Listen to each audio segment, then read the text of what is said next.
आज हम लोग स्टडी करेंगे प्रॉब्लम सॉल्विंग के बारे में कि प्रॉब्लम सॉल्विंग क्या है, उसके स्टेप क्या होते हैं। तो सबसे पहले हम जानते हैं प्रॉब्लम सॉल्विंग का जो स्किनर के द्वारा दिया गया था एक परिभाषा को, कि समस्या समाधान किसी लक्ष्य की प्राप्ति में बाधक प्रतीत होती कठिनाइयों पर विजय प्राप्त करने की प्रक्रिया है। अर्थात समस्या समाधान जब हम किसी गोल की तरफ पहुंच रहे होते हैं, जब किसी उद्देश्य की तरफ पहुंच रहे होते हैं, तो हमारे रास्ते में जो बाधाएं आती हैं और उन बाधाओं को जब उस डिफ़िकल्टीज़ पर जब हम विजय प्राप्त करते हैं, तो जो विजय प्राप्त करने की जो प्रक्रिया होती है, जो प्रोसेस होता है, उसी को प्रॉब्लम सॉल्विंग कहते हैं।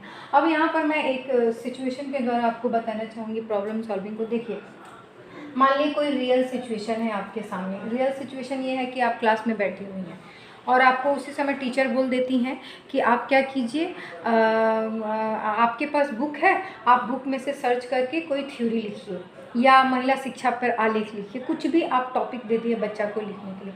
तो बच्चा क्या करेगा? रियल सिचुएशन उसके पास क्या है कि वो बैठा हुआ है और आपने उसको होमवर्क दे दिया, तो वो क्या करेगा? बच्चा का उस समय का रियल सिचुएशन रहेगा और उसी समय वो क्या करेगा? गोल सिचुएशन पर जाने के लिए वो बुक लेगा और बुक का हेल्प लेते हुए उस पर ऐसे लिखेगा या आपने जो भी थ्योरी दिए हैं उसके बारे में जो उसका कॉन्सेप्ट है, बुक का हेल्प लेते हुए उसको लिखेगा।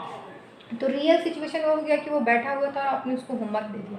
और गोल सिचुएशन हो गया कि वो जब जाना चाहता है, वो लिखना चाहता है, तो वो किस मेथड से लिख रहा है? वो बुक को देखते हुए लिख रहा है अपने लक्ष्य पर पहुंचने के लिए। तो जो ये मेथड की प्रक्रिया है ना, यही प्रॉब्लम सॉल्विंग है। यानी हम किसी समस्या का समाधान करते हुए आगे बढ़ते हैं, तो जो आगे बढ़ने का जो रास्ता होता है, वही रास्ता हमारा प्रॉब्लम सॉल्विंग कहलाता है। ठीक है, यही मैंने यहाँ बताया है। उसके बाद हम जब किसी भी प्रॉब्लम सॉल्विंग के बारे में जानते हैं या प्रॉब्लम सॉल्विंग के कंसेप्ट को कैसे मैं क्लियर करती हूँ, मैं बता दूँ। देखिए, पहले होता है फेसिंग द प्रॉब्लम। सबसे पहले हम जो फेस करते हैं, आपके पास कोई भी प्रॉब्लम आती है तो सबसे पहले आप उसको फेस करते हैं। उसके बाद आप सोचते हैं कि ये एक्चुअली प्रॉब्लम क्या है, उसका एनालिसिस करते हैं।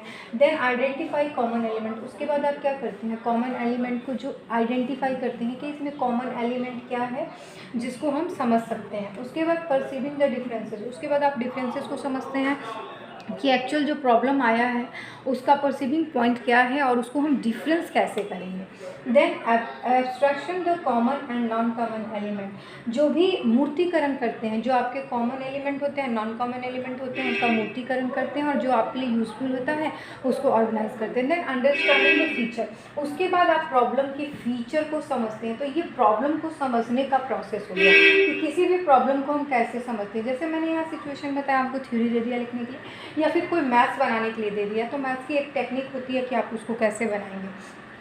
तो आप पहले मैथ्स को देखते हैं, फिर समझते हैं ना कि मैथ्स एक्चुअली है क्या। तो वही चीज़ें है, कोई भी जब प्रॉब्लम आता है तो उसको हम मतलब कि उस कॉन्सेप्ट को समझते कैसे हैं, तो वो कॉन्सेप्ट का ये स्टेप है।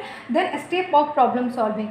प्रॉब्लम सॉल्विंग की प्रक्रिया जो होती है वो किन किन स्टेपों से होकर गुजरती है, वो यहाँ पर है। पहला है आइडेंटिफाई द प्रॉब्लम। सबसे पहले हम जो भी प्रॉब्लम होता है उसकी पहचान करते हैं कि हमारे पास प्रॉब्लम कौन सी आई है, पहचान करेंगे। Then defining and presenting the problem. उसके बाद जो हम प्रॉब्लम होता है उसको डिफाइन करते हैं और प्रेजेंट करने की कोशिश करते हैं। पहले हमने क्या किया? आइडेंटिफाई किया। उसके बाद हम उसको परिभाषित करते हैं, उसका सीमांकन करते हैं कि ये प्रॉब्लम आ गया, अब उसको हम सॉल्व कैसे करेंगे। Then developing strategy. उसके बाद हम रणनीति अपनाते हैं, एक रणनीति विकसित करते हैं कि जो प्रॉब्लम हमारे सामने आया है, जैसे मैथ्स दिया है तो मैथ्स बनाने का रणनीति अपनाते हैं कि इस मैथ्स को कैसे बनाना है, या कुछ पढ़ने के लिए आ गया तो उस चीज़ को हमें कैसे पढ़ना है, उसकी एक रणनीति बनाते हैं। जैसे आप लोग को मैं कुछ दे दूँगी पढ़ने के लिए, तो आप अपने अंदर एक रणनीति बनाइएगा ना कि इस चीज़ को, जो मैडम ने वर्क दिया है उसको हम कैसे आगे पढ़ाई करेंगे। तो एक रणनीति बनाना हो गया। Working on the strategy. उसके बाद आप क्या करते हैं? पहले आप रणनीति बना लेते हैं, उसके बाद उस स्ट्रेटेजी पर, उस रणनीति पर काम करना शुरू कर देते हैं। जो भी आपको प्रॉब्लम आया है, रणनीति बनाया, उसके बाद उस रणनीति पर काम करना शुरू कर देते हैं। उसके बाद है असेंसिंग द एक्टिविटीज़। उसके बाद हम एक्टिविटीज़ का आकलन करते हैं कि हमने जो रणनीति बनाई, हमने जो काम किया, उससे हमारा प्रॉब्लम सॉल्व हो गया। देन यहाँ हमने देखा कि ये 5 स्टेप्स है। Identify problem, defining and presenting the problem, developing a strategy, working on the strategy and assessing the activities।